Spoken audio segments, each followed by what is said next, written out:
right, as people are coming in, I'll keep letting them in, but want to go ahead and get us rolling. We've got 2 hours for tonight's presentation. I'll introduce myself and then go around to the panelists that are with us tonight and let them introduce themselves before we get into our panel discussion. I'm John Gregory, the Chief of Staff here at Samaritan Counseling Services of the Gulf Coast. Happy to be the moderator this evening and work with Dr. Greeter. Tonight is the third presentation of a series that we've been presenting, started in January, and so this is number 3. Our 4th one will be next month. And the overall theme for these presentations is helping the religious community and the mental health community have conversations about controversial topics, and particularly encouraging the mental health community to know how to engage the church members and faith followers of whatever faith they are, and to meet them in their mental health challenges that they're facing and integrate their faith with that. So tonight's topic is sexuality and gender, and a lovely wonderful panel that we have tonight that has been assembled. So I'm going to first ask Dr. Greeter to introduce herself, and then one by one we'll go to the other panelists. So Dr. Greeter. Thanks so much, John. I'm so grateful to everyone for being here. Um, I am a child, adolescent, and adult psychiatrist with a group practice in Sarasota, and we have a satellite office in Tampa. I've had the privilege of being able to do some teaching and learning with Samaritan Counseling Centers counselors. My faith background is Judaism, and I have really, I think, through my relationship with Samaritan Counseling Center, also Jeff over there too, I feel like I've had some personal healing that I go through in terms of my um, perception of Christianity as a faith, and my experiences. And I really want to open space for safe, welcoming, curious conversations, to be able to learn as much as I can, and with humility, um, be able to then welcome people into new and different perspectives that bring us closer together in common shared humanity. Um, is yeah, not much of a goal, right? Okay, so yes, so I have big aspirations, I suppose, in a small person.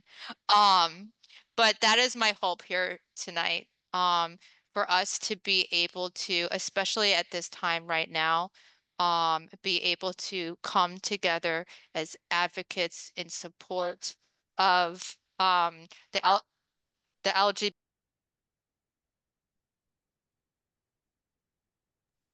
Sorry about my dog. To be able to come together as advocates in support of the LGBTQ population and help people feel more comfortable in their skin and with their sexuality. Thank you, Dr. Greeter. And y'all can thank her, because without her getting all of these panelists together and these conversations generated, we wouldn't be doing this evening. So grateful for that. I do want to tell everyone we're recording tonight, and we will have that recording uploaded on Samaritan's YouTube channel as well as Dr. Greeter's channel later, probably next week. Just FYI there. So one of our other panelists for tonight is Reverend Jacob P. Shaw. So Reverend Jacob, you will next introduce yourself. Unmute yourself first. You'd think I'd be used to Zoom meetings after all these years of doing them all the time. Right. I am the senior pastor of the Metropolitan Community Church of Tampa. and I'm happy to be with all of you here today. The Metropolitan Community Churches are a church that was founded. I think a lot of you are familiar with MCC. I recognize some of you, but we were founded as an LGBTQ religious movement. Although I would say that we're also very much known as a human rights church. And I'm in my 10th year now as the pastor of MCC Tampa. And I have a Master of Divinity degree and also a Master of Arts in Ethics and Social Theory. And I've been doing LGBT activism for over 20 years. And I'm just happy to be here with all of you. Thanks. Yes, we're very glad that you're with us. Jeffrey Nunes, you'll introduce yourself next, one of our panelists. Hi, I'm Jeffrey Nunes. I am a pastor and a seminarian in Manatee County, and I am between congregations at the moment, but I'm very happy to be here. I met Dr. Greeter through the Sarasota Manatee Mental health professionals book club. Professionals book club. Thank you. It's like quite mouthful. And we've had some amazing conversations, and I am so grateful and humbled to be here. Thank you. Thanks, Jeff. Yes, very much, Jeff. Our next panelist is Heather Eslin, a counselor here in Sarasota. Heather, if you'll introduce yourself. I am Heather Eslin, licensed mental health counselor. I have a private practice in Sarasota, have for about the last 13 years. I have sort of a niche practice in that I started my grad school experience especially to service my own community, the queer community. And very quickly, with starting grad school, I realized what I really wanted to focus on was the trans community. And that is a bit of a long story, but in a nutshell, it's really about being true to my own spirituality and my own sense of justice. I was raised with parents who were big social justice advocates, my dad in particular. And I think oftentimes I feel like a bridge between communities anyway. Oftentimes because I am a little bit stealth or subversive, I guess some people would call it, because people don't assume I'm gay right away, that I can kind of do more mediating between groups of people, like what we're talking about tonight. And so I think that gives me a unique platform to shine a light on the queer community and the trans community in particular. My partner is trans. Many of my loved ones, past and present, are trans. And so I have a lot of passion for what I do. And so I love these kinds of talks. I love, the one about religion, I'll be honest, was a little triggering for me as an ex-Catholic and what I've gone through, but more really what my clients have gone through and, seeing that on a daily basis and what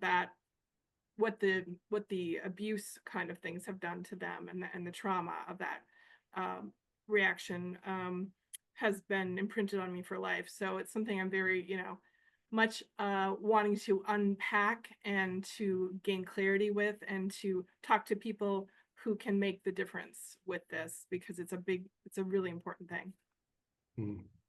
Yes, it is. Thank you, Heather. Thanks for being here tonight. And our final panelist is Reverend Lily Brock. There we go.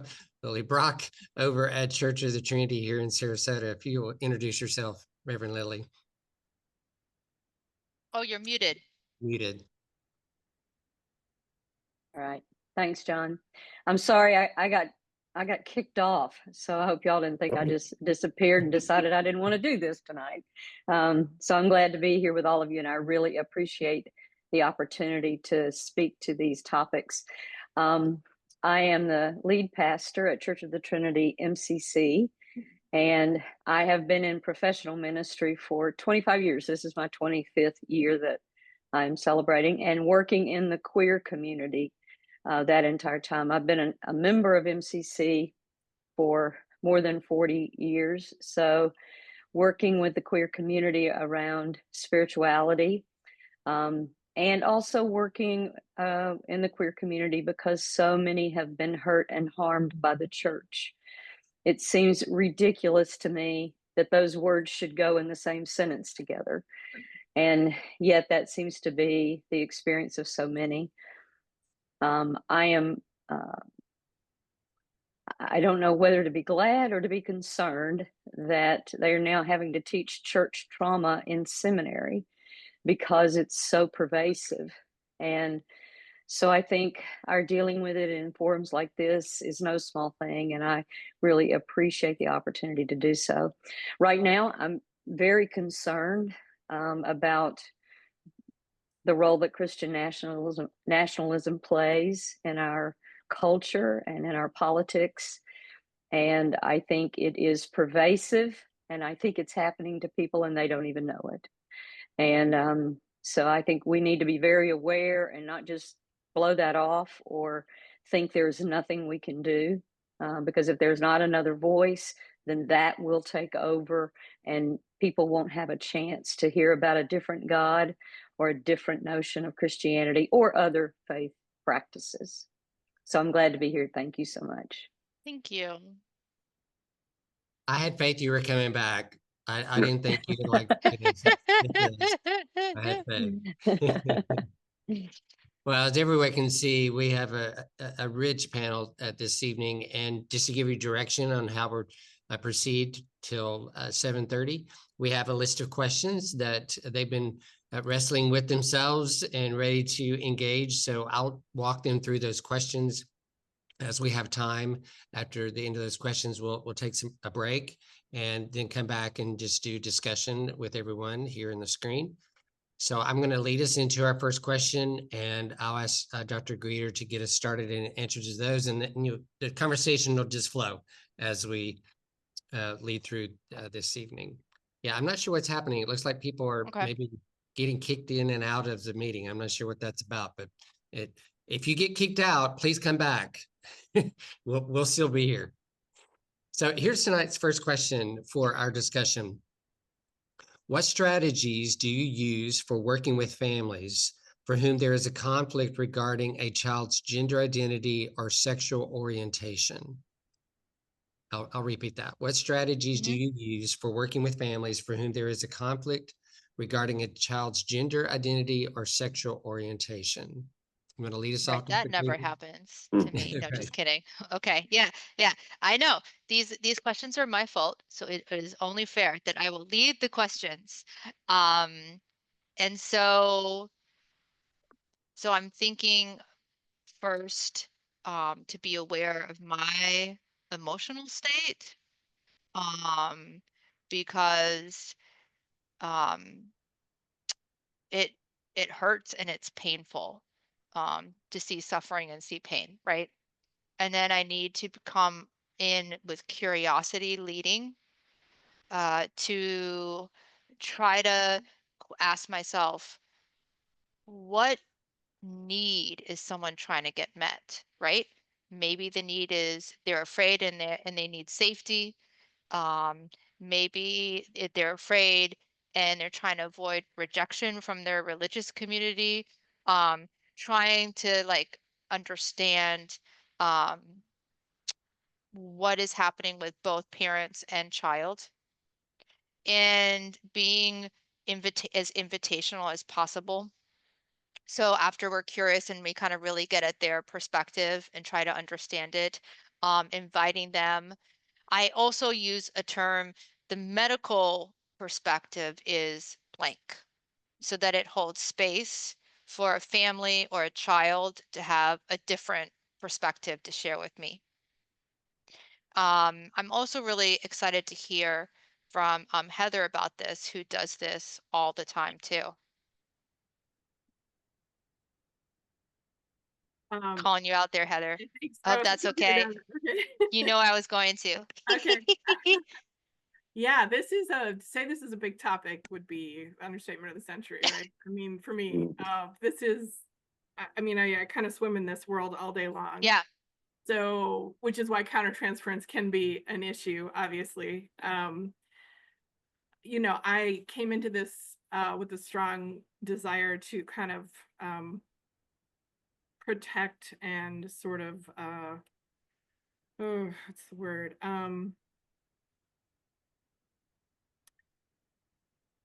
I guess I wanted other people to see the immense beauty and power and creativity and kindness that the trans community has. And I mean, I can say that because I've seen over 350 trans people in my practice to date. That's probably being, you know, an unfair estimate. It's probably more than that. And I feel like I see the same story over and over again often with regard to religion. Coming into the South, having lived in, you know, the Midwest and the East Coast, and then, you know, the West Coast for so long, it didn't really sink into me how much religious trauma there was until I came to the South. And there's just so much going on here in the Bible Belt, you know, and it is largely, you know, in the beginning it was difficult because again, there's always been trauma in the church. I mean, you know, the Catholic Church is riddled with trauma, but the churches down here, the evangelical, the Baptist, the different things that I was coming into contact, I was seeing a lot of people being harmed, feeling everything from, look, I just don't belong there. You know, I have to be in hiding. I have to be, you know, I'm in the closet. I can't really, you know, talk about it, all the way to, you know, I've had literal, you know, exorcisms performed on me. I've had, you know, people pray over me about this. I've had, I mean, all kinds of, you know, all kinds of things happen. So when it comes to kids in particular, and the families coming in who are religious, and the kids are just trying to do what's to please the family, essentially. They just want everybody to be okay, you know, and they want to, you know, do the right thing, but they're in pain. And the parents think that pain is sometimes because they've strayed from their faith, because they have it in their mind that this is something that can be fixed, changed, you know, that their orientation, whether it's sexual identity or gender identity, is something that is it's a A flaw, choice. it's a choice, it's a sin, it's, yeah, exactly. And it's none of those things, of course. And this child is coming to you with their full, you know, hope that somebody sees them, you know, and hears them. And the parents are clouded by so much fear, and to be fair, I've had to do a lot of work around, like, hey, oh, these parents are in fear. Like at first it was all about protecting the trans people and saying, okay, look, you're not seeing them correctly. This is, you know, let's unpack this. But they were never the enemy. I mean, 99% of these parents are good parents who just want to do the right thing by their children, but they are in deep, deep fear because there's been so much disinformation, so much misinformation. And now you take that into Florida in the last 2 years, and this country in the last 3 months, and the disinformation campaign is just vile. It's positive. It's a smear campaign. It's an absolute, you know, Trump spent $325 billion the last, you know, stretch of the campaign just to get people to see this vision of what trans people are, which could not be further from the truth. So it's hard to undo that. It's hard to sit with parents who have that in their mind, that this is wrong. So how do you start So you have the to question start by here. meeting them where they are. Yeah. You start by meeting them where they, and you say, okay, I get that this is really scary for you. What are your fears? Because their fears are completely different from the kids' fears, right? Their fears are about, you know, is this kid going to be loved? Is this kid going to be bullied and beaten up? Is this okay? Is this normal? Is this literally, like, you know, a pathology? I mean, there's so many fears around it. Did I do this? Did something I do create this, you know, situation? I mean, there's so many, you know, questions they have, and so much fear. We have to kind of start with, okay, and that's why I run a loved ones group. I run a group for parents who are dealing with all these emotions, so that they don't have these conversations with their children who are so vulnerable to any little bit of disappointment that they might cause them. They, you know, they're so afraid of doing that. So that's where I start with. I start with trying to have, like you do, Stacey, some empathy for what they're going through. It is a lot to hold both of those things. I will say that it's not an easy thing to do. You know, when you're sitting there with the child who's in pain and who's feeling so scared, but you have to start with, okay, you're in fear. How can we unpack that? And then you have to slowly educate them, very, very slowly. It's often one step forward, two steps back, and but I like to say I haven't lost a parent yet, but sometimes it's a real windy road to get there, long and windy. I have lost Well, parents. I used to say that. I have actually since since the hard stuff has hit, I have lost a couple parents, and that was really hard. But it's just you have to be very patient, very patient. Yeah. Okay. What are your thoughts? I want to hear from Reverend Jacob too, please. Typically, when I encounter families in this situation, it's many years later, and it's the now grown up child who went through the conversion therapy and the abuse and the alienation from their community. Um, I have had families come and talk to me when they're struggling, but to be honest, especially because I myself am a trans person, it is a lot less likely that parents are going to come talk to me if they're struggling with their child's gender identity or sexual orientation, because it's pretty clear where I land on all of this. Mm-hmm. So, and I know we'll get to this topic a little Mm-hmm. bit later on as well, but really, I feel like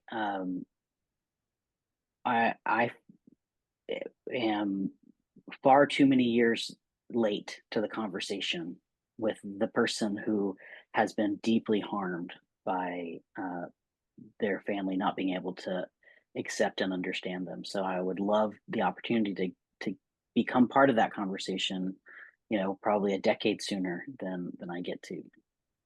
I don't know, Reverend Lily, if you have the Yeah. similar experience. I know you do. Yeah. And are there particular words of wisdom, teachings you have for those adults too? Yes, I think that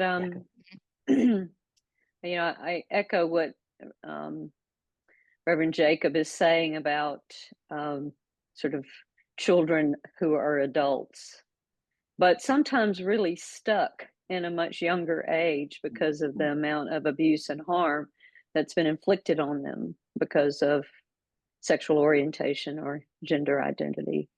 And in a religious sense, at least, one of the things that I really try to talk to parents about and children about, whether they're young or older, is that love needs to take the lead, and that condemnation and bullying, opinions people have, the ways that those opinions get assigned to God and then used as power in some way, um, that parents need to come back to, I love my child. And if I love my child, I need to work through this. I need to be curious about it. I need to love them more than I do any other thing. And then I think over the course of time, it's trying to talk to people about God being love and not all these other things. But because we've had it kidnapped from us, whether it's Judaism or Islam or Christianity, but especially Christianity, sort of kidnapped from us the idea of a loving God, and rather it's the idea of a condemning God that somebody gets to decide how that's going to work. So I think trying to help parents come back to love. One thing I often ask children is, what has been your experience with God? And usually children have very precious experiences of God. And so it's always delightful to say to them, then go with that. No one can take your experience from you. No matter what they say about it, that's your experience and it's valuable. And so hold on to it. Yeah. Helping them to lean in and kind of listen to their own personal spirituality within them. Yeah. What are your thoughts, Jeff? So, um, in my pastoral care context, uh, I dealt mostly with grandparents who were trying to understand, and so the first strategy, which is a a 24/7 strategy, is just trying to embody uh, love and empathy, and uh, and to listen, and then um, to talk about perspective and choices, and uh, we we'd play a game of naming. So uh, color swatches, where the different paint swatches, where you can get a bunch of different color swatches, and then you just um, uh, ask them to name it, right? And each person names the color, and maybe someone says, "Oh yeah, I like that name better," right? So then the naming is something that is inherent to us as humans, as creators and creative, and it's very individual, very much like sexuality. And so if we can come to acknowledge uh, choice and individuality, and perspective by activities like that, then I think that helps to create space for um, more difficult topics. Mhm. I was raised Roman Catholic, um, Heather, but with a large dose of Star Trek. So Mhm. I had a very uh, I had a vision of a future that was um, equitable. So, Mhm. I've never put that together, Jeff. That's hilarious and helpful at the same time.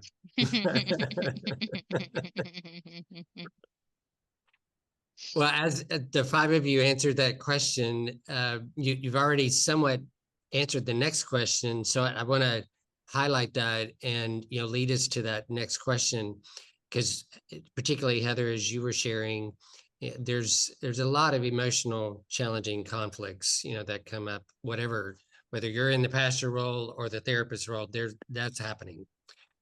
So the question is, what has been the most emotionally challenging conflict about gender identity, sexual orientation that has come up in your work, and how did you manage this? So it might be helpful maybe to think of one particular situation. But Stacey, you want to start with that? Or I'll go with Heather. Can we go with Heather first? Heather, Since we're yeah, kind go of ahead. starting into this Yeah, already. yeah. I mean, I would be hard pressed to find one there. Right? last month. And when you say conflict, I mean, Okay.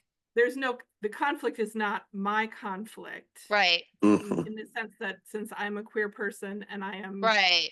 no, it's not with me. It's with People and you're again, working with. yeah, Yeah. and I want to say I work with less kids now than I have in a while. That's because a lot of my clients have just left Florida, to be real honest with you, over the last few years, because they're not Mhm. safe here and they can't get the care they need here. So that has shifted my practice somewhat to seeing more, still the 20s, 30s, but I see people up into their 70s. And what I find is that, especially what you were talking about too, Jeff, is just the older folks and how they, uh, the scars that leaves them with, and how they can integrate themselves into an understanding of their own spirituality once all that damage has been done. And so I see, a lot of asking for permission from the people around them. Is it okay to do this? Is it okay to do that? Kind of stuff. And just they don't take up a lot of space on the planet. They take up very little, and they're trying to kind of, So my conflict is, or the conflict I see is more about that than them living their full authentic lives and struggling to do that, even if they're no longer going to the church that condemned them, or they're not, they're still struggling with the aftermath of that to a great extent. The conflicts for me are over, I think, how fast or slow do I go with a family? Because the parents are going at one speed, and the child, or the 20-something, is going at another speed, right? They want this yesterday because, they want to move forward. And the parents are like, whoa, we just heard about this. Now, maybe it was last week, maybe it was last year, and they're still in shock and awe, which happens. Because what happens is sometimes a kid will come out, and they'll come out, and then they just laid at their feet. Nobody talks about it after that. It's almost like a neglect happens, right? It's like, oh yeah, you came out, but okay, fine. Yeah, we love you. It's all good, but nobody speaks of it. So then the kid is like, well, what can I do? And, they're afraid to say, well, I want to go by this pronoun now. Is that okay? Because they feel like it's going to upset the parent so much, So it's a lot of like it's like playing chess, trying to get the parents the care they need, and to go at a slightly elevated pace to match the kid, and the kid to kind of slow down, but not too much, and so it's just, it's a bit of a walking a razor's edge sometimes, and there are missteps for sure. And I've had to say, whoa, I think, let's circle back. Let's give each other some time, because again, this stuff it brings up all kinds of fears in the parents in particular. So yeah, it's a bit of a dance. Yeah. Any of the pastors have a thought about this question? I've go ahead, Jeff. I'll go next. I can go after you. Okay. Yeah. I actually was part of a conversion therapy program in my mid-20s. So I was not coerced. My family has a long history of queer folks on both sides, so it wasn't family motivated. It was the late 80s and the early 90s, so mortality was an issue at that time. And oh, where am I going? So darn it. Take your time. You want me to repeat the question for Yeah. you, Jeff? Yeah. That's cool. The question: what has been some of the most emotionally challenging Yes. Okay. conflicts about gender identity or sexual orientation, and that's coming up in your work, and how do you manage this emotionally? Yeah. So when I was feeling successful in the program, I would think about the folks who, uh, within the paradigm of a, you're going to be happier, you're going to be better as a person the more conforming you are. I was always concerned about the people who weren't thinking about that, right? And who was going to take care of them if I left the community? Does that make sense? Mm-hmm. And so, so what's troubling to me is the current political climate and the current administration's decisions about um, uh, uh, how to treat trans people.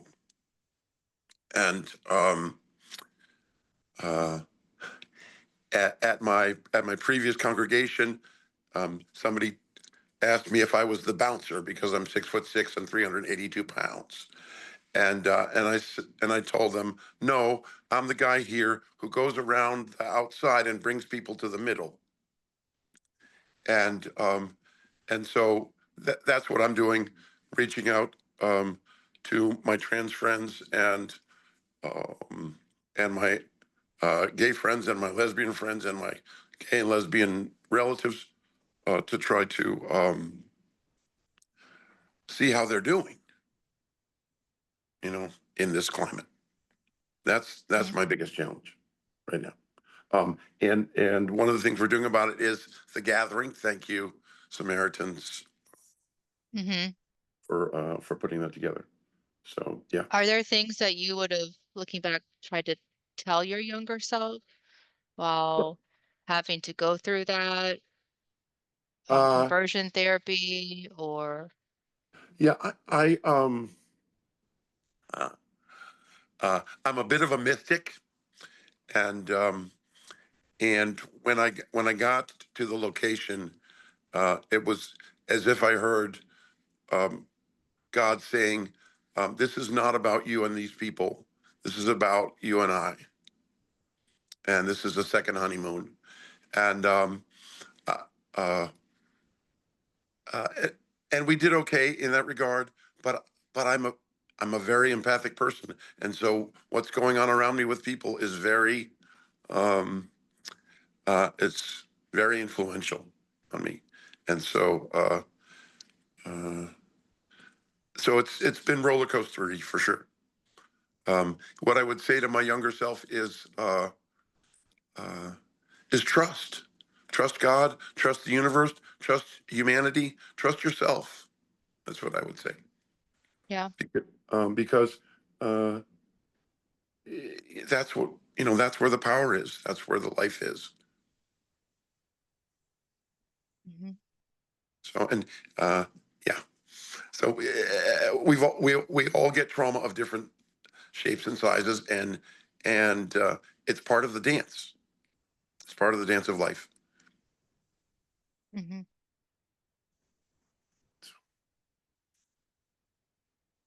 Thank you. Thanks, Jeff. Yeah. Um, and conversion therapy is still going on, unfortunately, in some places in Florida today, despite all the, you know, information we have about its harm Oh, and it being illegal in many other states. You probably have more statistics on that, right, Heather? Yeah, I mean, yeah, it should be illegal everywhere, and Florida still practices it. I think it was dying down considerably, and then this Christian nationalist movement just really reignited all that. And I'm seeing more. I mean, the client I mentioned that I worked with for so long and thought for sure, even though the parents were, very slow and kind of coming around. I mean, months, months, and months, they ended up going to take their kiddo to what essentially was a conversion therapist, just a thinly veiled conversion therapy. Yeah. And this kid, though, here's what I'm so proud of. This kid knew who he was, and we worked on that every day, you know, just keeping him grounded in who he is, and that it will not always be like this, and that Mm-hmm. when he's old enough to, he will be able to get on hormones, because he planned to leave. It's sad because the family was not realizing they were pushing this kid away, and they were fracturing the relationship, you know, and it was just, yeah, Yeah. it was just really painful. And so yeah, I find those conversations are so hard now with parents that are firmly in Mm-hmm. the Trump camp. You know what I mean? Like, it used to be like, okay, they might be this, but there's a poison well they've been drinking out of for so long now that it's like trying to get through to, I mean, it's a cult. Yeah. So You know, we have to recognize the power of that for exactly. people when Exactly. we are approaching. I think um I it's interesting, like the story I have in mind, of course leaving out details for privacy. Um included a pretty strong emotional reaction in the my family medicine resident shadowing me. But I had a teenager who was exploring their gender identity and was using male pronouns and a different name, and then they were using neutral pronouns and a different name. And at one point, uh, interestingly, I met privately. I think that's really important to meet one-on-one with the parent.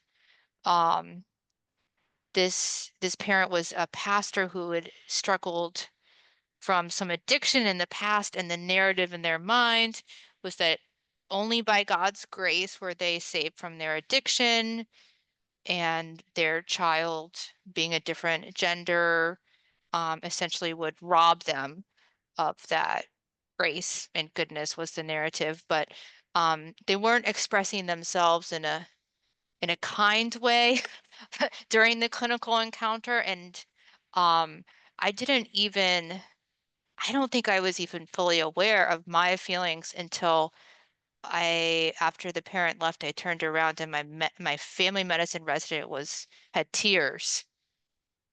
And I think it gets that way because this we get used to kind of putting our emotions to the side and showing up, and that's adaptive in a way. Anyways, and so my family medicine resident was in tears. They said, "I'm so ashamed and embarrassed as a Christian." Mm. And they were angry too. Yep. Yep. And it made sense. That anger, that embarrassment, that sadness. So, and at the same time, understanding that the narrative of the parent, right? That made sense in their world too. And so, okay, so how do we deal with that, huh?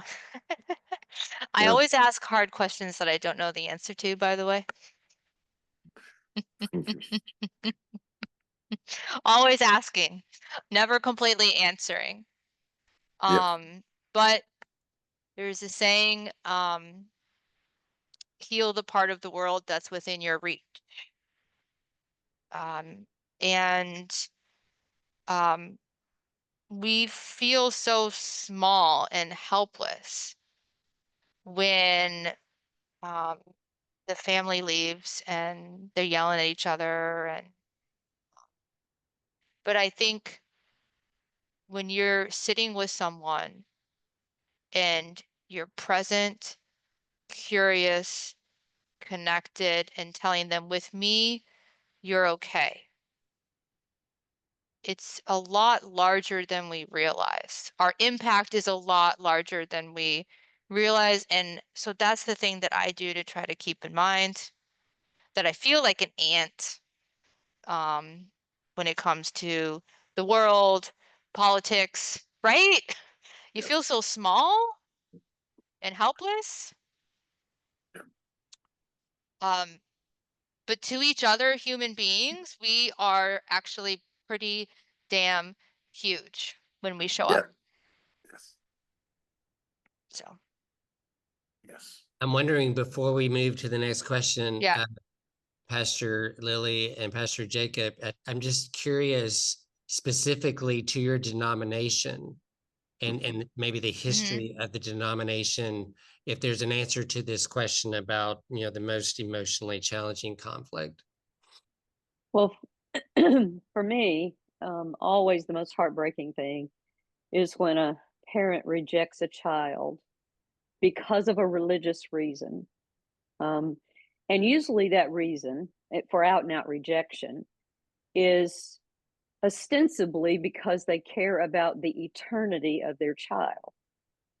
And they feel that it's their responsibility. I mean, there's a whole sect of Christianity where that is the belief system, is that we are responsible for other people's souls and what their eternity is going to look like.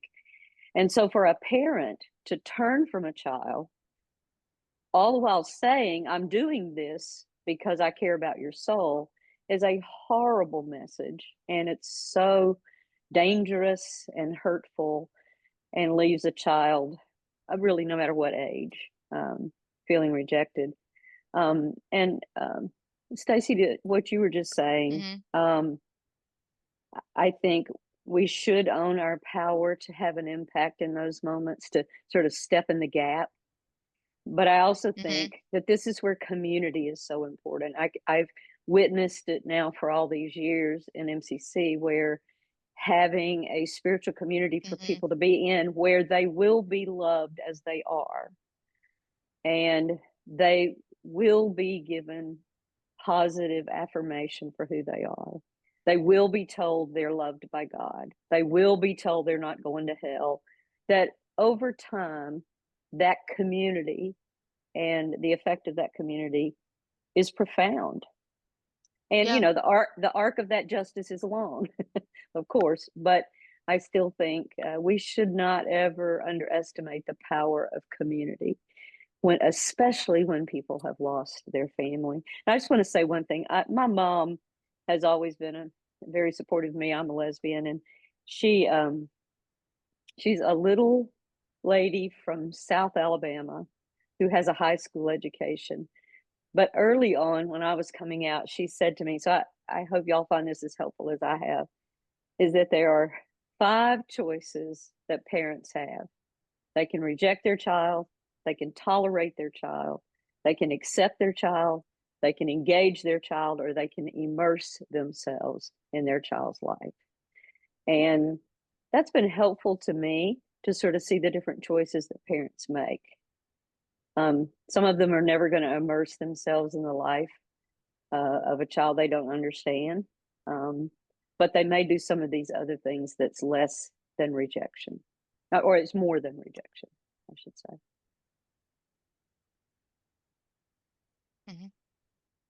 Pastor Jacob?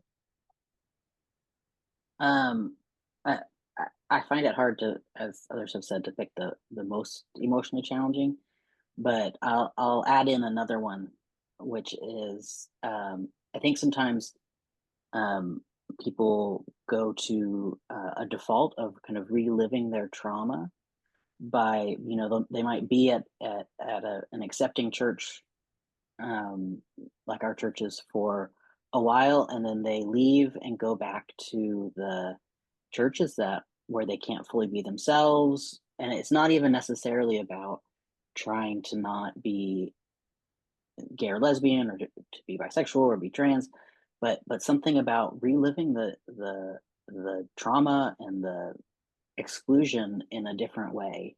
Almost sometimes what I've witnessed is it's almost like they feel like they can go back and prove themselves or try to get it right or something. And I just, it hurts my heart to see it. And it's not just about losing a church member, it's about watching people be willing to sacrifice part of who they are. Or even if it's not as extreme, you know, I've had people who say, "Oh, I started going to this other church," and you know, they don't ask, or they tolerate us, and I find that also to be a very emotionally challenging conflict, because they're not fully getting embraced in their church community. So I want to piggyback on that, and I know we need to move on to the next question. However, when you say, and all of you are somewhat saying this, your own heart gets wounded and injured. And you know, part of the question is, how do you manage the conflict? But I'm curious how you manage your own injury. And that's a deep question, understand. Yeah. But I'm just curious if anyone would like to speak into that. What have you found to be helpful when your own heart is hurt? Every Wednesday, I have a meeting with other MCC and UCC and some other clergy we're all queer identified in various ways, and we call it our ADHD clergy support group because we never stay on topic, and most of us actually do have ADHD, myself included. But really, it's what started as a weekly sermon prep meeting has turned into the most loving and supportive place for us to like vomit up our emotions when we need to. And it's, a lot of actual sermon prep. And then occasionally the whole hour is spent on all of us just saying the things that are on our hearts. And it's just that having colleagues who become, so true friends, not just work friends, is absolutely the way that I survive it all. So you just illustrated what Pastor Lily said about community to me, but that's for community for leaders. And I think leaders and medical professionals, I say that in the same breath, often can't get isolated, right? And miss that need that you have yourself. Any other thoughts about that? I want to say that this may be a personality difference. I mean, I've already expressed how much I think community is important for all of us. But I know sometimes what really helps my heart to heal is to go and do good justice work. Because what I know is that my heart's going to keep breaking if we don't push back on these systems that keep creating the heartbreak. And so for me, that is healing every time I do it, and so it seems like a relentless pursuit to me, because we're seeing that system produce all of these things we're talking about tonight and more, because this stuff has been happening a long time. I know we think about our political environment in this moment, but it didn't happen in this moment. Right. And so as we have to keep pushing and pressing. And I think for those of us who are religious leaders, we need to do it in the name of God, because God has a very bad name right now. And at least the world needs to hear a different voice of God, a different notion of God, a different character of God. So that does help me sometimes. Yeah. Thank you. Yeah. I'd like to piggyback on that, Lily. I think it was 2 months into seminary, I heard the story of Fannie Lou Hamer for the first time. And I was furious that I'd never heard it before. Why hadn't I ever heard that story? How many history classes did I take? It was ridiculous. So she's becoming. You're gonna have to fill me in on this story, Jeff, a little bit. I'll give you. Okay. I'll give you the 2-minute version. Okay. She was a black woman in Mississippi who wanted to be, in her words, to become a first-class citizen, to get the right to vote in Mississippi. And her experience is horrendous. She was beaten, all kinds of things, all kinds of voting rights laws were violated. She tried to help other people to get the right to vote. Same thing. She brings 32 black Mississippians to the Democratic Convention and presents her testimony to the Credentials Committee and asks that they seat the black Democratic Mississippians rather than the folks who had been violating federal voting laws. By the next, the president interrupts her testimony on national TV with a special presidential announcement. The press realizes what he's doing, and they rerun it for the 11 o'clock. They rerun her testimony for the 11 o'clock. But by the next morning, because of backroom deals, her group of 32 had been dwindled down to 2. And so it was business as usual in Mississippi because of that day. That's the story of Fannie Lou Hamer. She went on she went on to, she continued to work with Reverend Martin Luther King and many other leaders.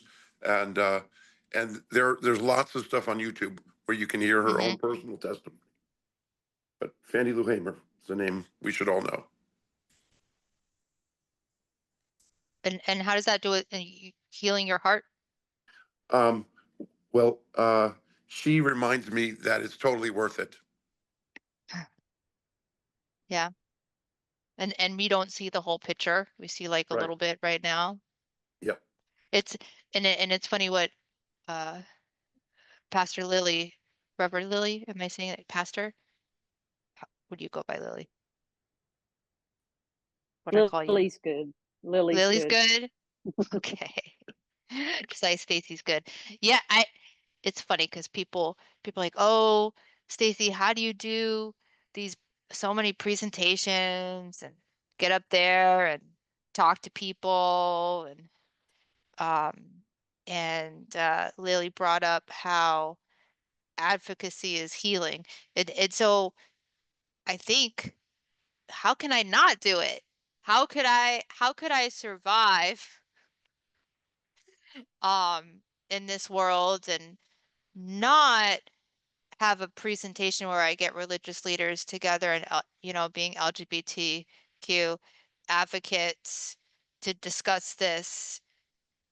How would I be able to keep going otherwise? So yeah, so I think that brought up a good point to me that the advocacy work itself can be healing. I really appreciate everyone who helps me with these presentations because I think it's so such an honor just to have a voice. And I want to be a voice and do everything I possibly can with my MD privilege to be a voice for people who don't have a voice. That's really important to me.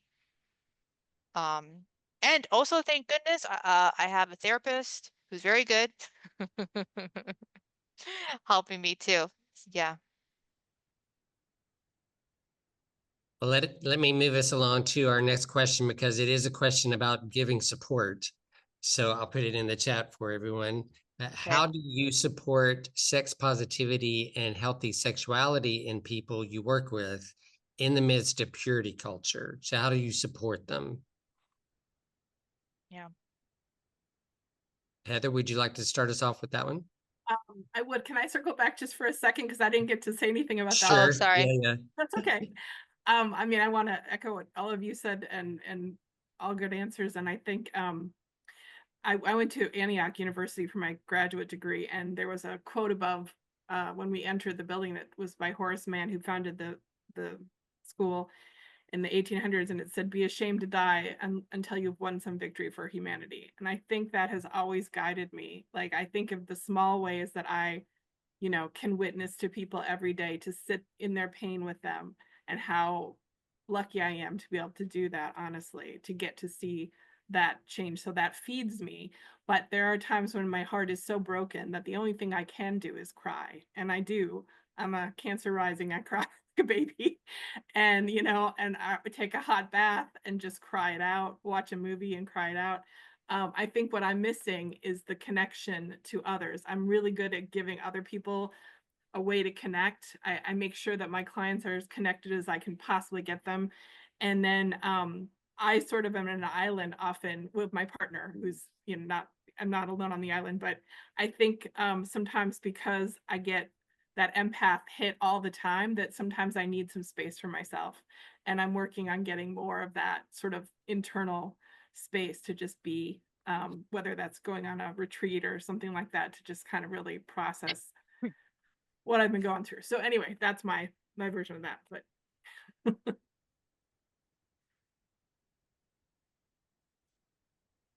Oh, you're muted, John.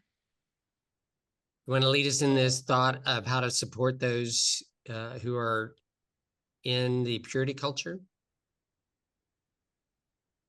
Yeah. Do you have thoughts, or you want me to go first, Heather? oh, I'll go. So I've always been an incredibly sex positive person, and I believe it's everyone's birthright to have a good relationship, a good sexual relationship. And so it's really just about creating a safe space for them, because there's often a lot of questions, a lot of education that so many people don't have on what, good emotional sexual understanding is, because there's just a lot of basic education, frankly, that a lot of kids down here in Florida miss because of the school system's not adequately providing, that at all, wanting to take that away from them. Abstinence culture, that sort of thing. And so it's more about just gently like allowing them to just know this is safe and you can ask me anything and I don't spook easily and I'm not gonna judge you. And it's just creating that really safe environment to ask these questions. And a lot of them are just really, sweet and dear, and they're about the emotional aspects, because a lot of these kids grow up so fast, on the internet, and they see things that they should not way before they should see them, and they can't make sense of it. Their brains haven't, so it's about slowing them down and getting them connected to themselves, in a mindful way, and allowing those answers to bubble up, and just, you know, um, just having that give and take, that back and forth, that safe place. Stacy? Sure.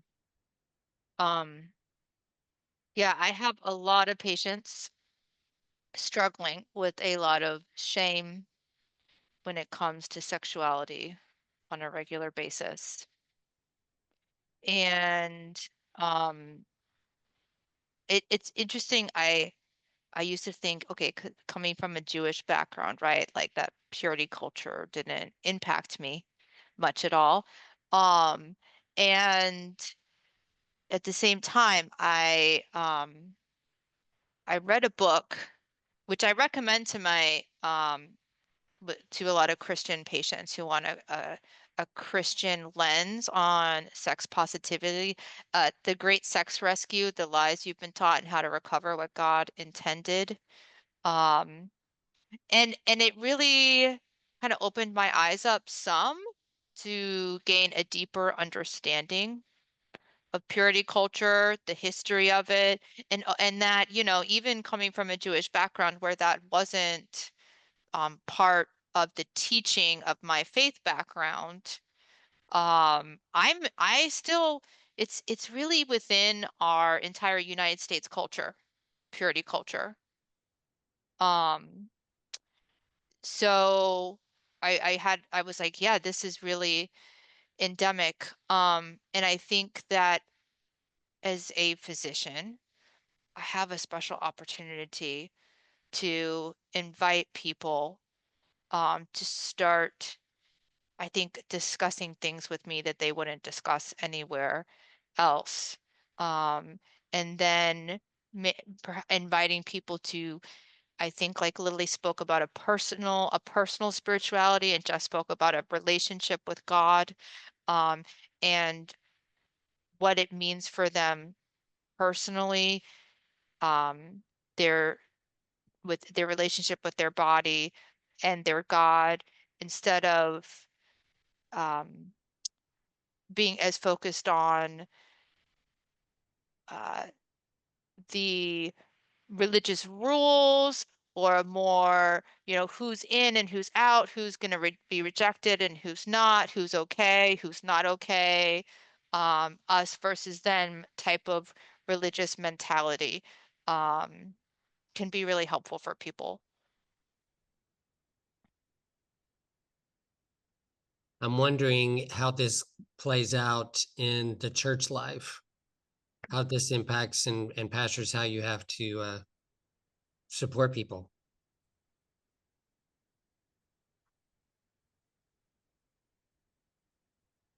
I'll call on a name, Pastor Jacob. I left it open, so let me zero in. I was watching to see if Yeah. Lily was gonna unmute or I truly believe that sex and sexuality are a gift from God. So and I tell people that, and the purity culture,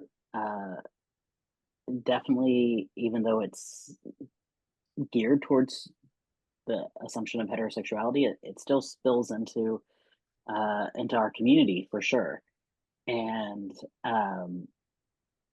you know, I'm obviously within appropriate boundaries talk about sex in the congregation. Especially when people come to me for pastoral care, and when it's couples coming to me for pastoral care, you know, finding where is the challenge that they're having, and so often it has to do with shame around sex. So just being really frank and loving about the fact that we're sexual beings, and that is such a gift from God, and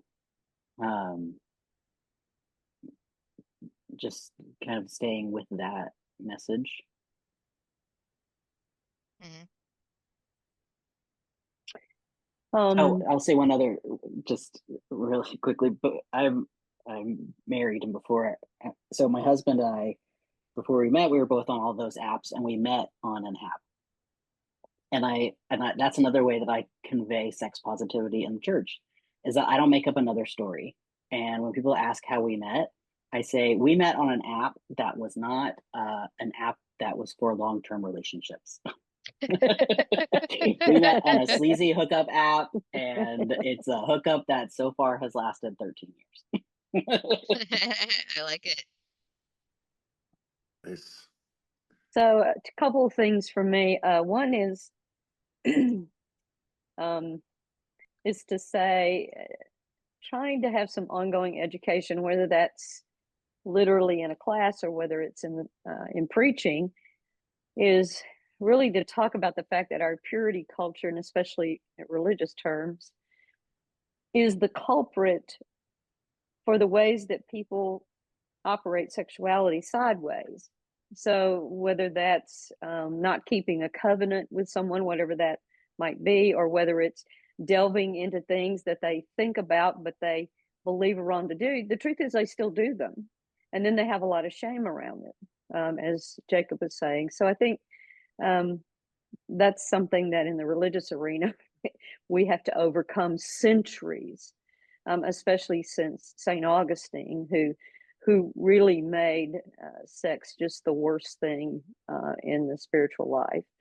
The second thing, it's kind of a funny thing I wanted to tell you, is that my last pastorate in St. Louis, Missouri, in MCC, we had 3 pastors on staff, and we put together a curriculum called Naughty Vicars. Nice. And it was 3 sessions, and we ended with everyone writing their own sexual creed, so that through the course of all the sessions, sort of letting people put together their own sense of what was good and right for them in practicing their sexuality and being sex positive. And so I'm working on trying to get that here in this church, and I just commend it as us talking about ourselves as sexual beings as pastors was mind blowing to people.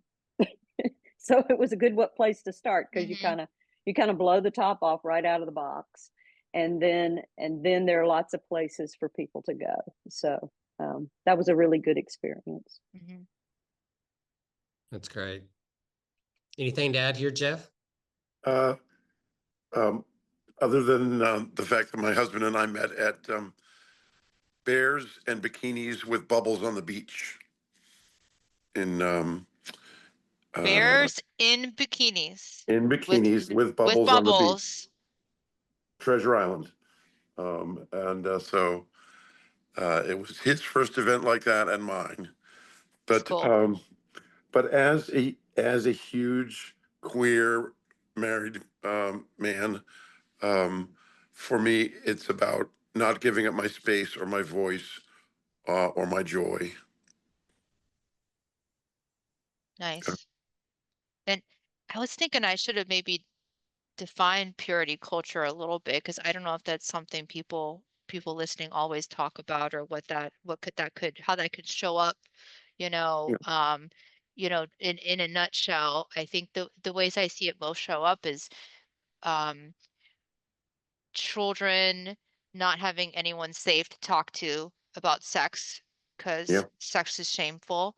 And then women being told that they are impure if they and tainted and dirty if they have sex before marriage, and it's their job to keep men from having sex with them, to kind of fend off the sex. And then as soon as you get married, it's your job to make sure you have enough sex, or else then it'll be on you that the man strays from the marriage.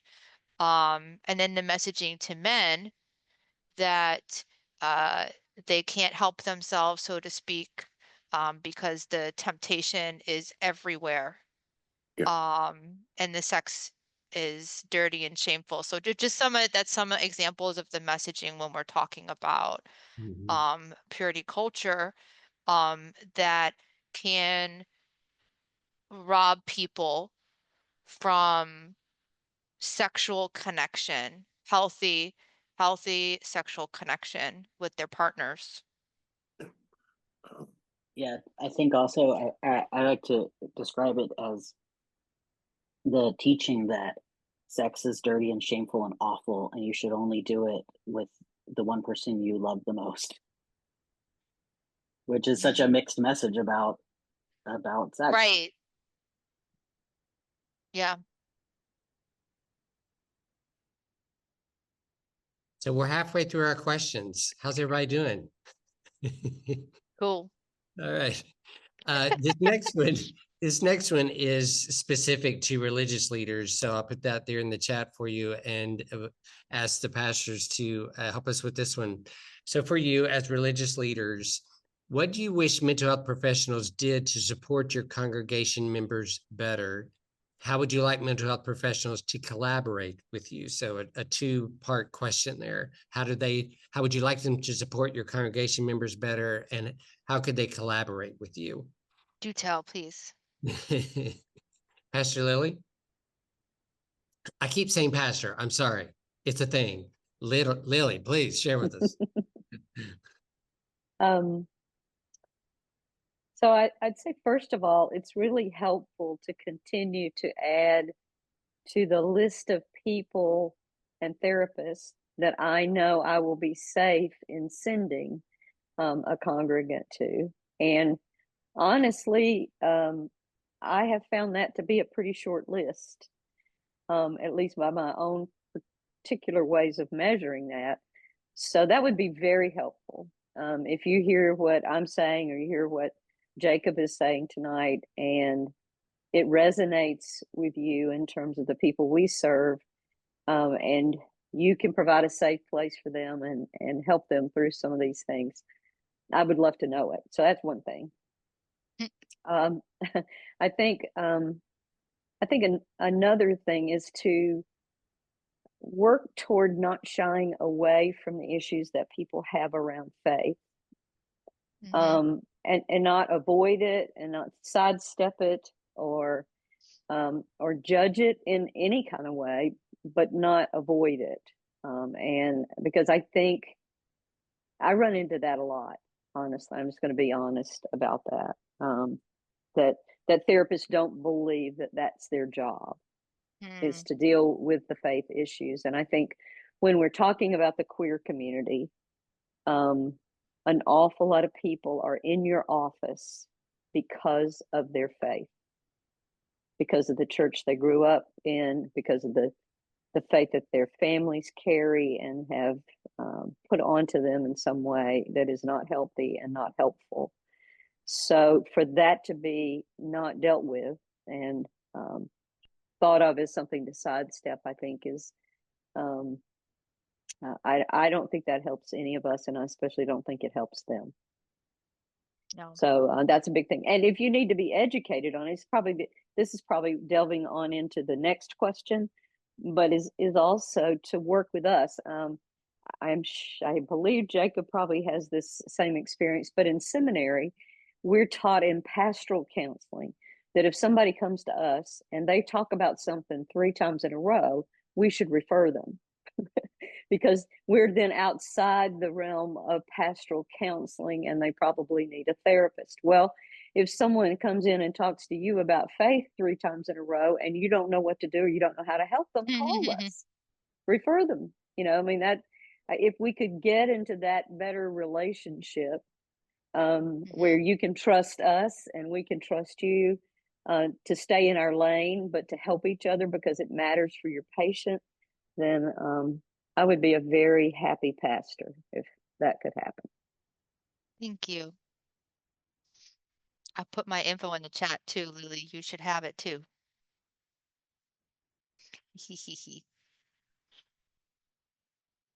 Jacob? I think there's so many ways that we can collaborate, and I feel like there needs to be a lot more collaboration. And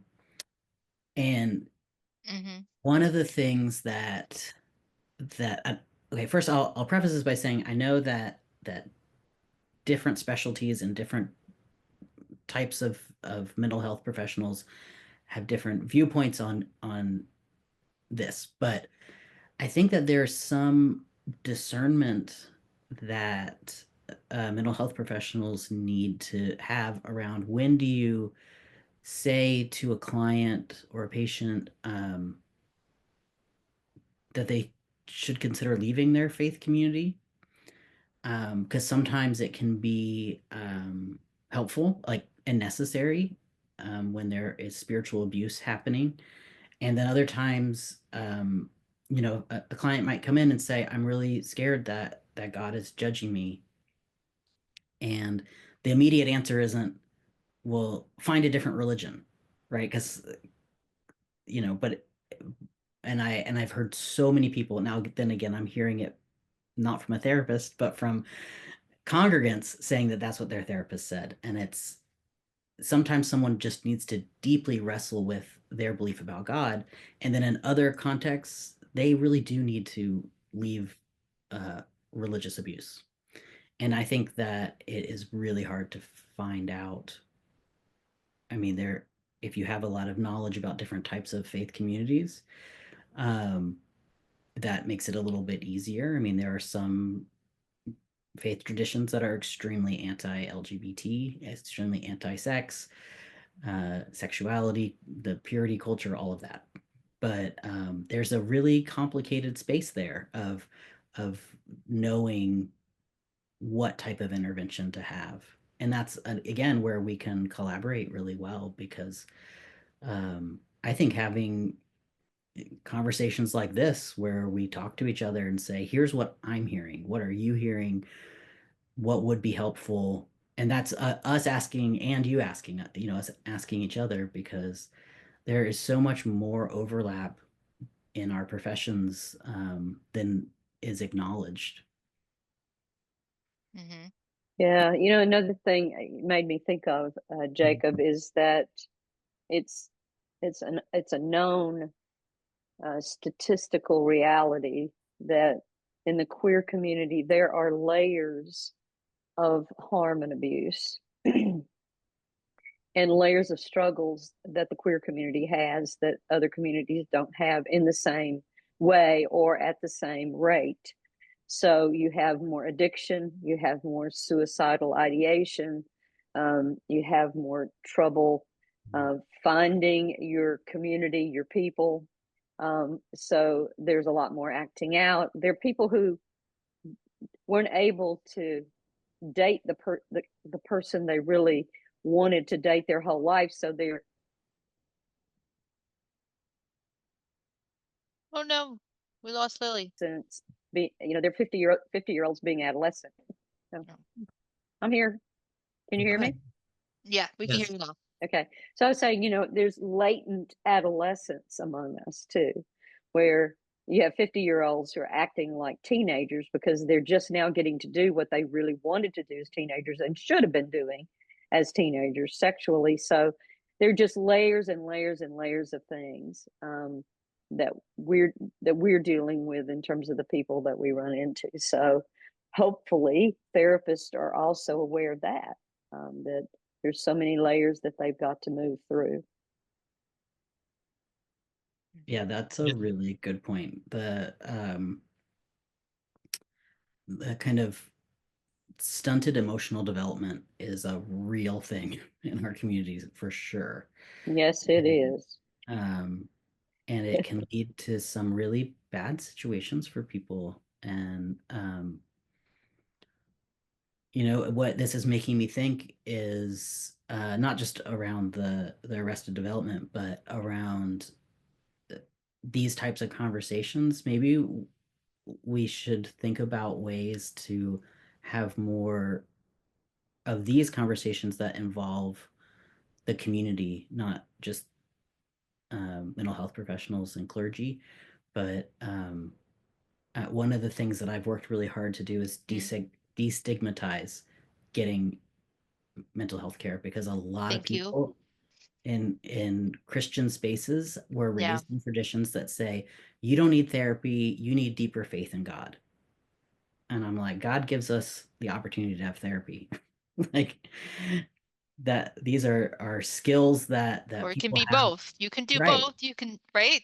Right. Deepen your Absolutely. faith and try meds and therapy. It's Not mutually exclusive. and yeah, so and I'm very clear. I really believe that all clergy should have a therapist. I have an amazing therapist who I adore. Me And I too. also On my speed dial. Yes. yeah, and I work with seminary students in a training program for trans seminary students, and I tell them that it is their moral obligation to have a therapist, because you cannot do this work without getting some kind of mental health care. And I tell the congregation that too. I mean, I'll just casually say, like, when it's appropriate, like, oh yeah, I was talking to my therapist about this the other day, and sometimes people are like, you have a therapist? Like, of course, you should too. Everyone should. So I just think that a little bit of more interaction between our professions and our community would be so healing for people. I would love that. So I'm open to ideas. Totally. Yeah. Stacy, something you said about, it can be both, encouraging people to have therapy and also to engage in their faith. I just wanted to put a fine point on what Jacob was alluding to there, which is that this whole, like, I just need to get deeper in my faith, I just need to trust God more, I just need to ask for healing more, is such harmful theology.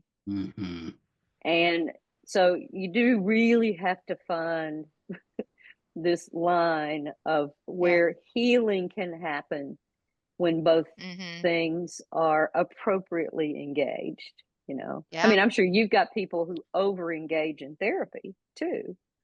And so I just would want all of us to be really careful about how we explain faith as a healer, because most of the time it's expressed as, if you do it enough or if you do it right, then you're going to be healed. And if you're not healed, it's because you didn't do it right. Did it wrong. You didn't do enough of it. And that's that's just pain on top of pain, on top of harm, on top of harm. Yeah. Yeah. Now you're suffering, and it's also your fault that you're suffering. Yeah, I'll put in the chat the video of our first panel, which was on addressing spiritually motivated mental health stigma, for people who want to do a deeper dive into that topic for sure. Because that's huge, and I talking about that every day. Yeah, so I'm grateful. Thank you for being allies. Really. Sorry, we still need to hear from Jeff too. Well, how about we do this? I went ahead and put the next question in the chat, because really this is a conversation between the professionals there. So feel free to jump in here. The next question is sort of just flipping it in the other direction for Stacy and Heather. You have religious leaders. Pretend you have the whole religious leaders of the world. You can tell I wrote these questions. Oh my goodness. What would you say or add? So. Oh my God, I have an active imagination, guys. I really do. Yeah, I mean, I just am like, guys, we're on the same side. We want people to be healthy, connected, fulfilled, have meaning and purpose in their lives, and feel a greater connection to something higher and connection to their fellow human beings. And, so, um, yeah, please help. Um, is really all I want to say is please help. We're on What the would same that side. Please help. what would that look like? Ooh, look at that. That's a good question, Lily. Um,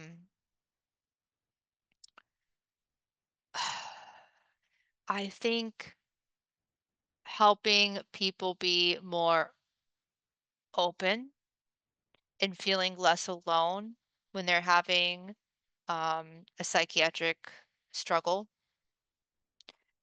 talking more openly about our experiences as struggling, flawed human beings so people understand the shared experience of psychiatry and psychotherapy struggles and feel less alone.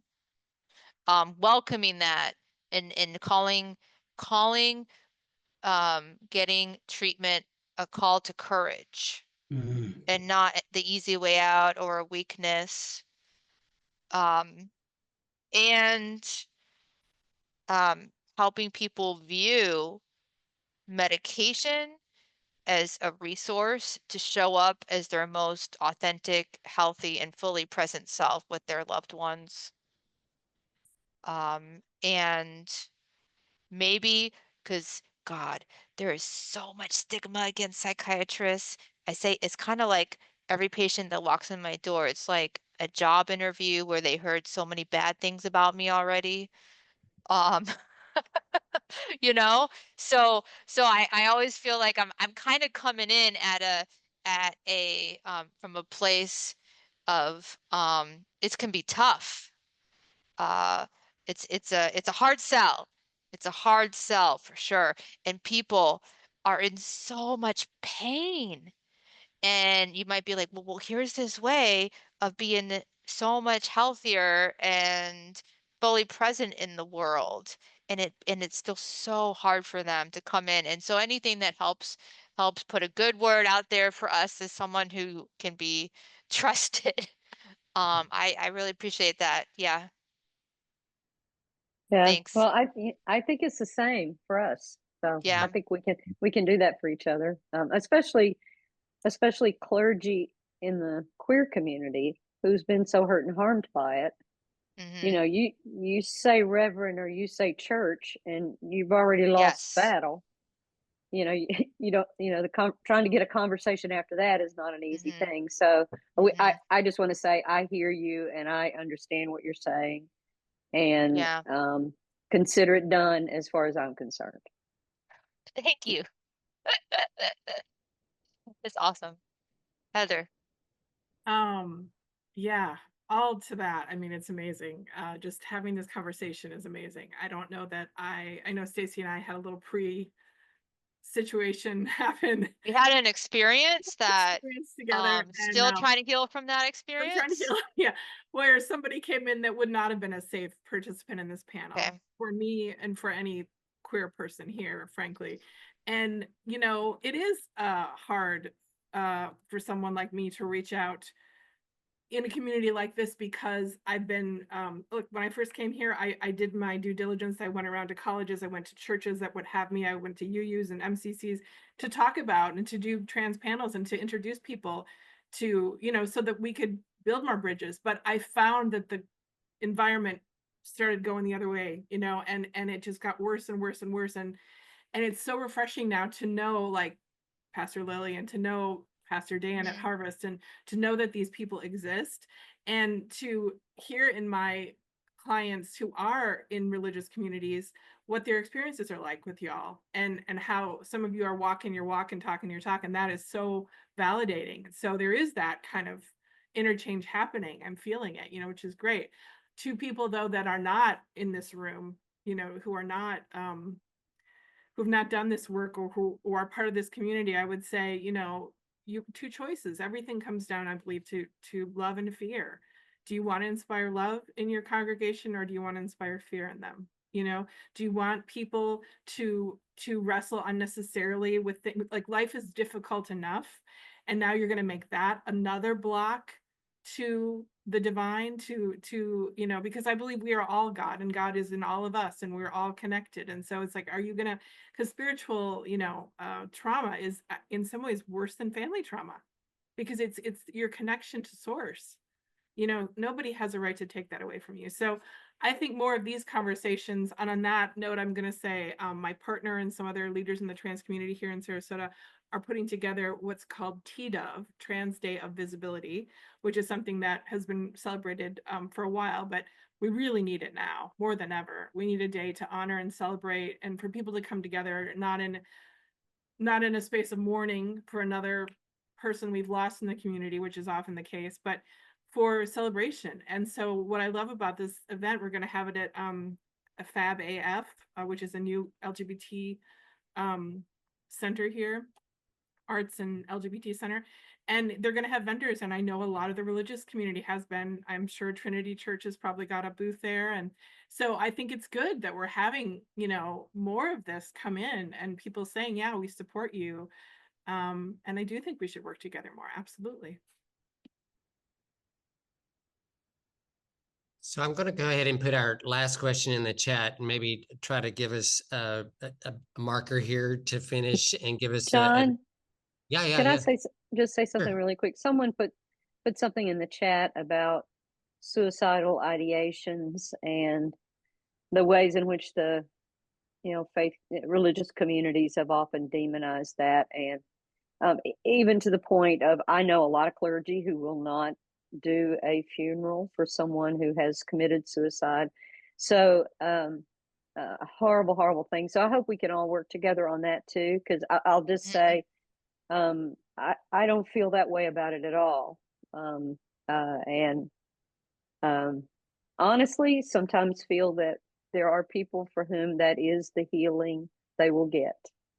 And that kind of desperation and unhappiness is something they may not be able to overcome. And but they deserve to be honored and to be lifted up in their life and the life they've lived, and released into the hands of healing. And so I just want to say I don't have any of those kinds of feelings. It's not part of my theology. I think Jacob, I can probably speak for him too, that that's the case. So I just know that if that's in the mix and we can be helpful, we're here. Yeah, one of the things that I never realized before becoming an MCC pastor was that I would end up doing so many services for people who died by suicide. Most of whom were people I didn't know, although sadly I have had a couple that were congregants. But it was it's happened so many times. I've lost count of how many times that people have just cold called and said, we're trying to find a pastor who's willing to do a service. Our loved one died by suicide. And I personally, I didn't grow up religious, and the reason why I ended up being clergy was a very good friend of mine in high school who was very religious, got rejected by her church and killed herself. And that's I started going to church because of it. Obviously not the same church. But that's how I found MCC. Basically, a few years after that, I found MCC because I needed a place where I could grieve that religion. I still feel this way, that the misuse of religion killed my friend, and it really greatly shaped who I am as a person, as horrible tragedies often can. So yeah, this is a topic that I feel so strongly about, and I have had so many people who I've referred to, sometimes taken them and had to deal with the whole Baker Act process, which is, as we all know, not always the best option, but sometimes the only option. And because I just see so many of our people just in such distress, and to add shame on top of it is just, oh, so hard. You're already somewhat showing how you answered this last question. So let me, it's in the chat, but get other thoughts from all five of you as we have time. How do you support people who are afraid they may have to choose between their sexual orientation, gender, and their religious faith? Before it gets to what you just described, Jacob, before they don't feel like they have another choice but to take their life. How do you support them? Jacob, you want to start there? You're off mute. Oh, I should have muted myself quickly. I saw that, Lily. You were fast on that mute button.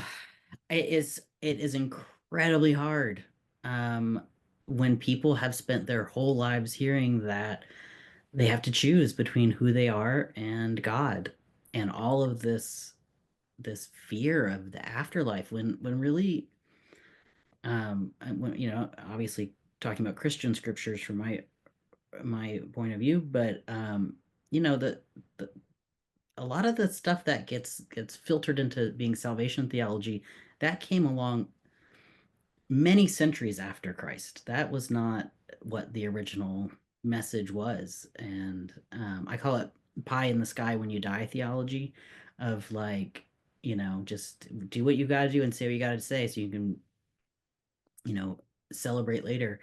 It is so toxic. It's And Jesus insurance. Jesus insurance, yeah.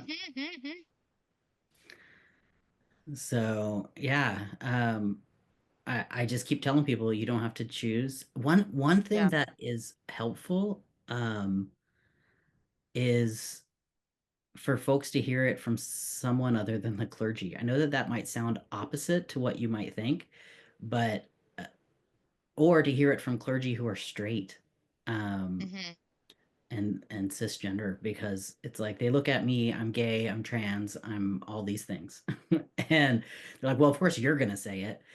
But to be affirmed by someone who's not clergy and maybe doesn't identify the same way that they do is somehow, I've found, for some folks, affirming in a unique way. Yeah.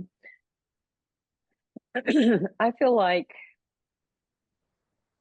that one of the ways, if you get the chance, is to encourage people to make sure that the beliefs they hold are theirs versus ones that have been poured into them and that have never been questioned or examined.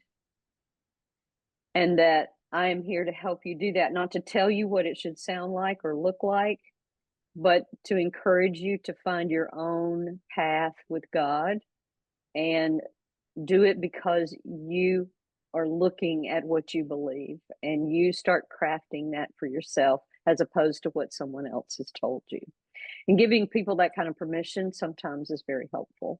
But I think we have to stay close to them, if they start to explore their faith. But most of the people who are having that kind of crisis, it's just because it's been poured into them, poured into them, poured into them so much and so long and from an early age that they have never thought once about, oh, maybe I need to examine what I believe and take a minute to see if that's really what I think and what I believe, and get some more information, get different information. And you are to be trusted with your relationship with God. You are to be trusted with your relationship with God.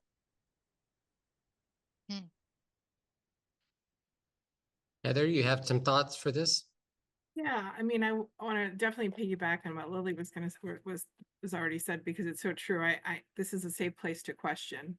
When you're in a therapy room, you're holding this client in a safe space, and you're saying, this is where you get to ask questions that you may never asked before, and have a space for them to, is this really what I believe, or is this what I've been taught to believe over and over and over again? And the other piece that I always try and instill in them is that the truth is more in the gray. I have a Buddhist psychotherapy background, and I feel like we often go to black and white. You know, it's very convenient. We're a binary world. It's not just about gender. I mean, gender isn't binary, but we believed it's binary for a very long time. And so I feel like there's a way to balance that out, like what Jacob was saying. You know, you don't necessarily always have to choose. I mean, you might choose a different religion, you might stay within the same realm, but a different church. But you know, look for the one that supports you the best, that actually echoes. And don't be afraid to talk to these religious leaders and ask them questions. I think my partner and I both, he grew up evangelical or Pentecostal, and I grew up Catholic, and we were always the ones asking these questions. You know, me and CCD, like, why is this like this? And nobody wanted to answer it, right? Because they were like, no, we don't talk about that. You know, I was like, well, why not? You know, like, I like people that are curious and want to get to the root of things. And then the third thing I would say is that I like to educate, especially trans folks, on their long and storied history of being such, you know, leaders in their communities, spiritual leaders, often revered for their wisdom and the sort of the information they hold that cisgender folks will never know, you know, and the beauty in that, and the power in that, and to get them connected in a way so they recognize that, yes, this period is not the best timeline. We probably wouldn't have chosen this one if we had a choice, but you know what? You know, you're in a long history of trans sisters that came before you and were resilient and knew their place and knew their power and knew their beauty and their gifts. And so connecting them to that is important too, to get perspective. Yeah. Heather, I want to just piggyback on, you know, faith by its nature is gray. I mean, you know, faith you know, implies that we don't know what the next thing is. And so until we do, we are living in this gray area. And for people to have made it so absolute is just hilarious. If it weren't so tragic, it would be funny, you know. Yeah. So thanks for saying that. Hey, Jeff, I want to ask you to answer this question, but I'm going to twist it a little bit if you'll allow me to. You know, based on what you shared about your family history, I'm wondering for you, who did support you if you had your own fear about choosing between faith and sexual orientation? How did you get supported? It feels like that happened for you. Is that accurate? So, so I had, I really, um, when, when I went to the Catholic priests, I got responses that felt like, that felt just wrong, inauthentic, and not helpful. Uh, so I eventually left the Catholic Church and returned to the church in my 20s when I discovered that there was even another type, right? That other churches didn't look at it the way the Catholic Church did. I didn't even know that, and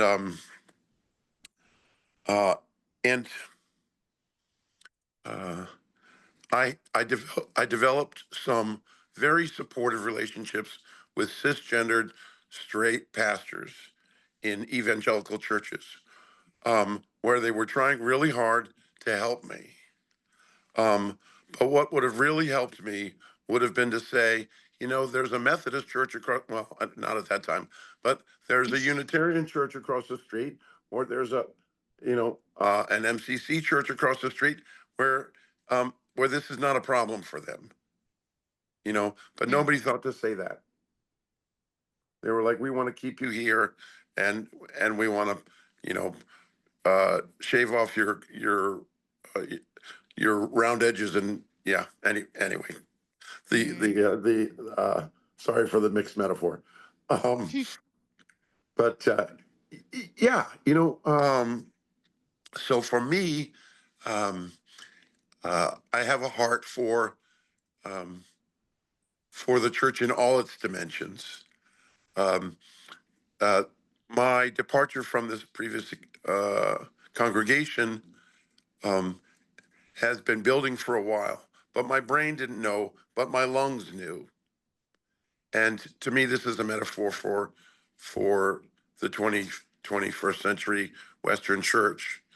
Part of the body is in extreme pain, and then part of the body doesn't even know that the pain exists because they're so keyed in on control. And Thomas doesn't stay in the Middle East. He goes to India because I think Jesus arranged for him to put his hand in a place where Christ was not, but was. And I'll stop there. Thank you. Thank you. Before Stacy Yeah. answers its last Okay. question, I just Cool. want to go ahead and encourage you, if you have Q&A questions for us, put them either in the chat if you're not concerned about who sees your question, or if you want it to be a little more anonymous, just put it to me directly and we'll get to those. Stacy, what's your thoughts about this last question? Well, I think that first, I'm grateful Jeff has actually furnished me with a list of local LGBTQ affirming churches that I do use, and acknowledge how much intense loss and loneliness can happen when someone even thinks about leaving all their friends and family who may be part of a particular religious church community. So, I mean, my heart goes out to people who um,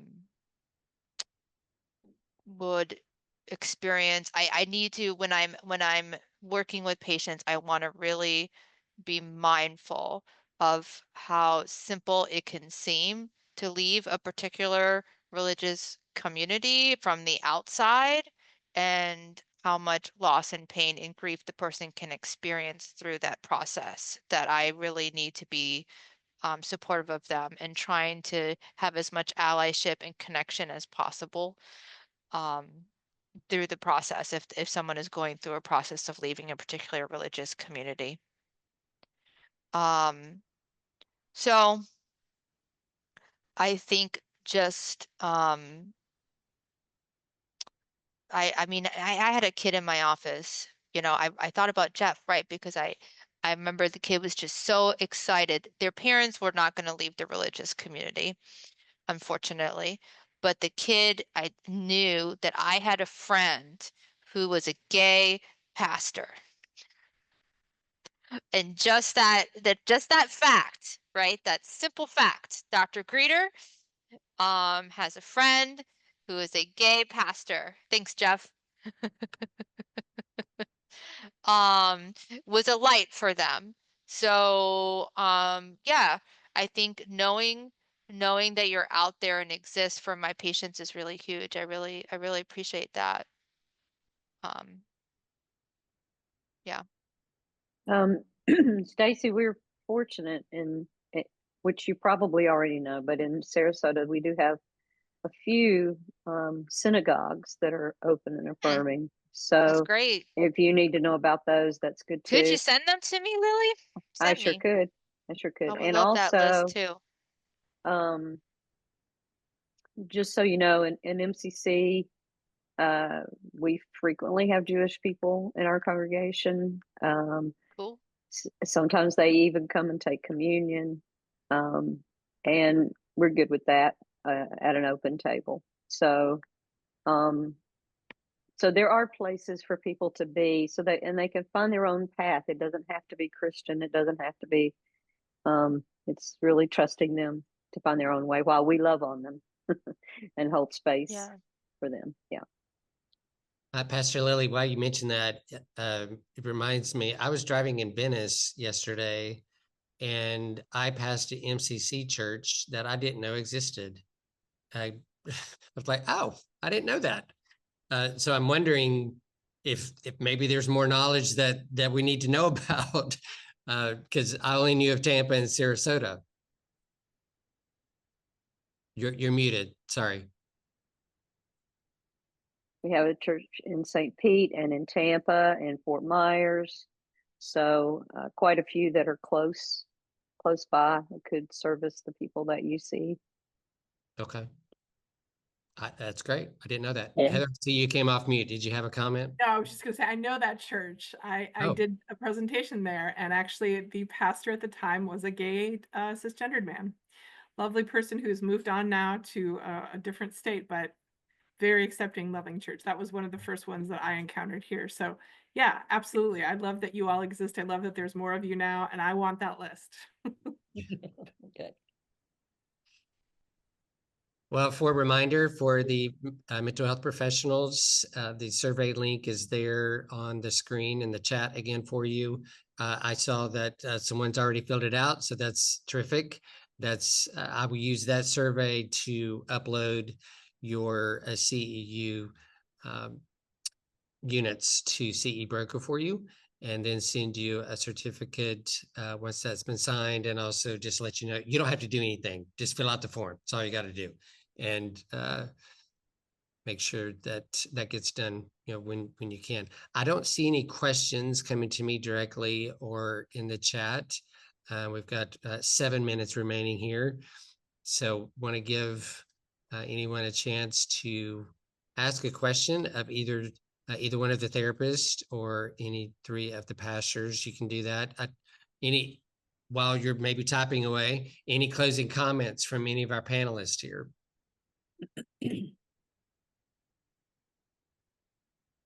I'm just really grateful.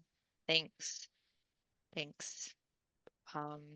Yeah, and I'm grateful to my panelists for showing up, and John, right? This wouldn't happen without you, John, too. who I was just like, John, I have these ideas. And John has just been like, okay, Stacy, all right. Thanks, John.